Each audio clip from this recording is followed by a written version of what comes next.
Combien d'universités sont partenaires avec l'ESCA? Alors, 276 universités dans 56 pays. Quelles sont les différences entre le programme Grandes Écoles et le programme Bachelor? Les principales différences entre le programme PGE et le programme Bachelor de l'ESCA, c'est que le programme PGE se fait en 5 ans, contrairement au programme Bachelor qui est en 3 ans.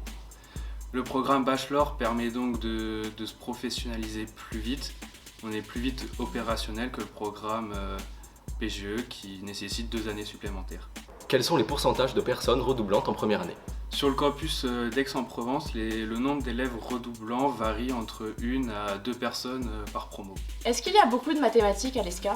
Alors les mathématiques, c'est ce qui fait peur à tout le monde généralement. Vous inquiétez pas, les mathématiques à l'ESCA, ça reste somme toute assez pragmatique. C'est pas comme au lycée, on va avoir des mathématiques très abstraites où on va pas tout comprendre. Ça reste quelque chose de concret qu'on va utiliser dans la vie de l'entreprise. Donc oui, il y en aura toujours dans la comptabilité, les mathématiques tout court, pour calculer les gestions de stock, etc. Donc on en aura tout le temps, mais ça reste somme toute très simple et accessible à tous. Quand commence et termine l'année?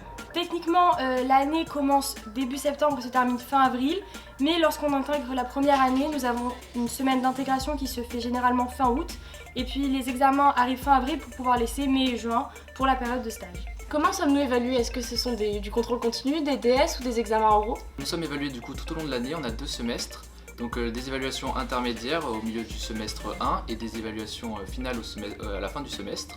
Donc du coup 2 fois ces évaluations durant les 2 semestres. Tout au long de l'année dans les langues LV1 et LV2, il y a une note continue, donc des oraux, et de l'écrit et de la participation. Donc tout ça à la fin donne une note globale et on doit avoir au-dessus de la moyenne dans toutes les matières. Pouvons-nous intégrer l'ESCA en Bac+2 ou en Bac+3? Quand on est en Bac+2, on peut postuler à l'ESCA. C'est un concours d'admission parallèle et ça consiste à l'envoi d'un dossier scolaire et d'un entretien oral en anglais et en français. Donc attention, il faut être un peu bon en anglais puisque les cours en 3e année sont uniquement en anglais.